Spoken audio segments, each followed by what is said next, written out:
Le maître chat ou le chat botté. Un meunier ne laissa pour tout bien à 3 enfants qu'il avait que son moulin, son âne et son chat.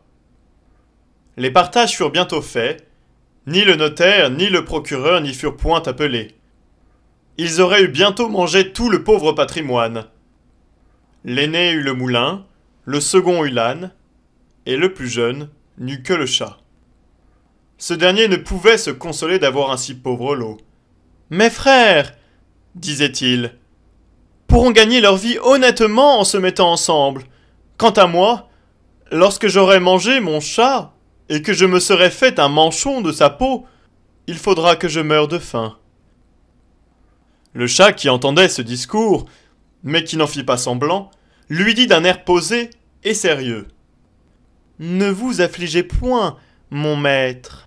Vous n'avez qu'à me donner un sac et me faire faire une paire de bottes pour aller dans les broussailles, et vous verrez que vous n'êtes pas si mal partagé que vous croyez. » Quoique le maître du chat n'y croyait guère, il lui avait vu faire tant de tours de souplesse pour prendre des rats et des souris, comme quand il se pendait par les pieds ou qu'il se cachait dans la farine pour faire le mort, qu'il ne désespéra pas d'en être secouru dans sa misère.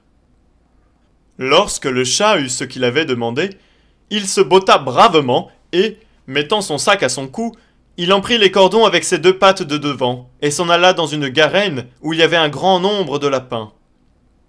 Il mit du son et des lasserons dans son sac et, s'étendant comme s'il eût été mort, il attendit que quelques jeunes lapins, peu instruits encore des ruses de ce monde, vint se fourrer dans son sac pour manger ce qu'il y avait mis.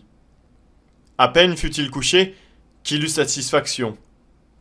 Un jeune étourdi de lapin entra dans son sac, et le maître chat tirant aussitôt les cordons, le prit et le tua sans miséricorde. Tout fier de sa proie, il s'en alla chez le roi et demanda à lui parler.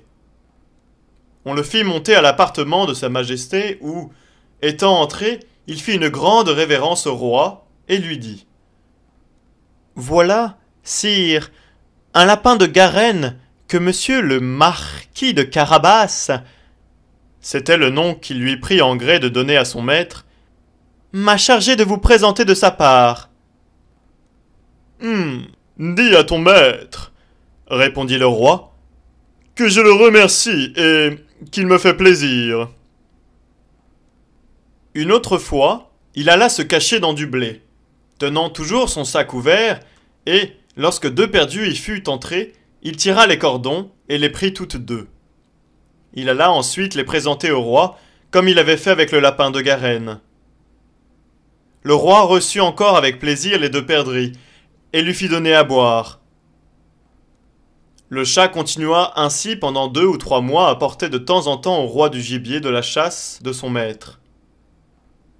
Un jour qu'il sut que le roi devait aller à la promenade sur le bord de la rivière, avec sa fille, la plus belle princesse du monde, il dit à son maître « Si vous voulez suivre mon conseil, votre fortune est faite. Vous n'avez qu'à vous baigner dans la rivière, à l'endroit que je vous montrerai, et ensuite me laisser faire. » Le marquis de Carabas fit ce que son chat lui conseillait, sans savoir à quoi cela serait bon. Pendant qu'il se baignait, le roi vint à passer, et le chat se mit à crier de toutes ses forces. « Au secours! Au secours! Voilà monsieur le marquis de Carabas qui se noie !» À ce cri, le roi mit la tête à la portière et, reconnaissant le chat qui lui avait apporté tant de fois du gibier, il ordonna à ses gardes qu'on allât vite au secours de monsieur le marquis de Carabas. Pendant qu'on retirait le pauvre marquis de la rivière, le chat s'approcha du carrosse et dit au roi que dans le temps que son maître se baignait, il était venu des voleurs qui avaient emporté ses habits.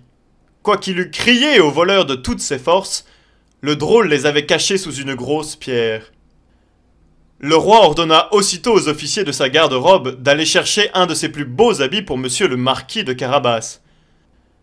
Le roi lui fit 1000 caresses, et comme les beaux habits qu'on venait de lui donner relevaient sa bonne mine, car il était beau et bien fait de sa personne, la fille du roi le trouva fort à son gré, et le marquis de Carabas ne lui eut pas jeté 2 ou 3 regards fort respectueux, et un peu tendres, qu'elle en devint amoureuse à la folie. Le roi voulut qu'il montât dans son carrosse, et qu'il fût de la promenade. Le chat, ravi de voir que son dessein commençait à réussir, prit les devants, et, ayant rencontré des paysans qui fauchaient un pré, il leur dit « Bonnes gens qui fauchez, si vous ne dites au roi que le pré que vous fauchez appartient à monsieur le marquis de Carabas, vous serez tous hachés menus comme chair à pâté. » Le roi ne manqua pas à demander aux faucheurs à qui était ce pré qu'il fauchait. « C'est à monsieur le marquis de Carabas !»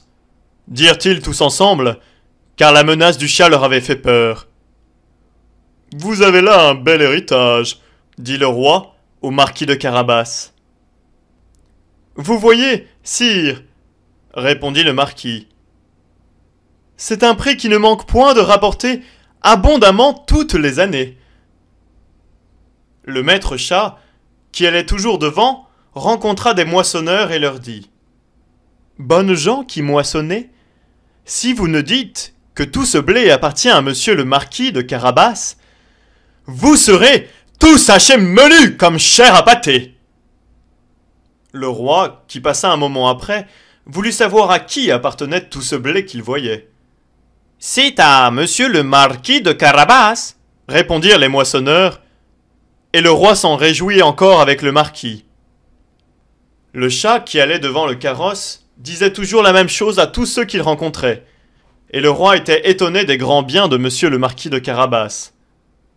Le maître chat arriva enfin dans un beau château dont le maître était un ogre, le plus riche qu'on ait jamais vu, car toutes les terres par où le roi avait passé étaient sous la dépendance de ce château.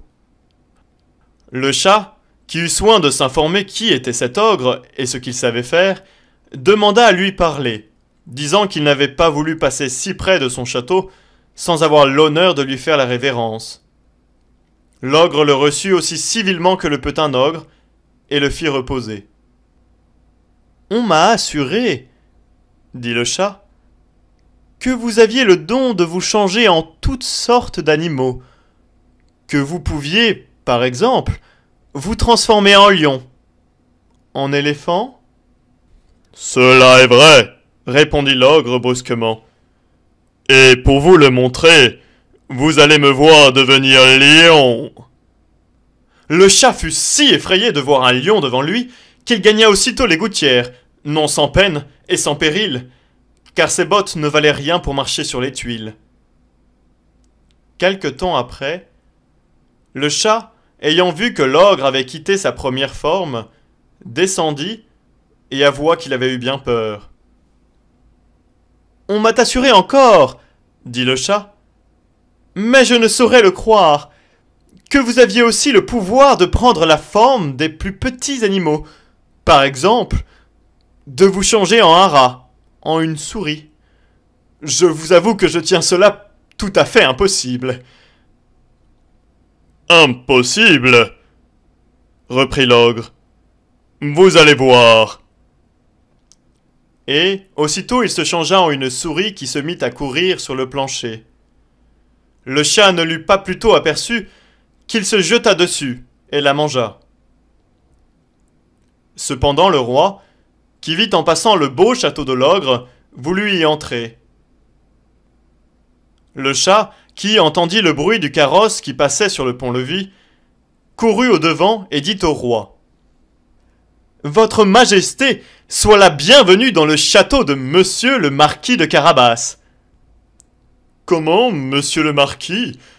s'écria le roi. « Ce château est encore à vous ?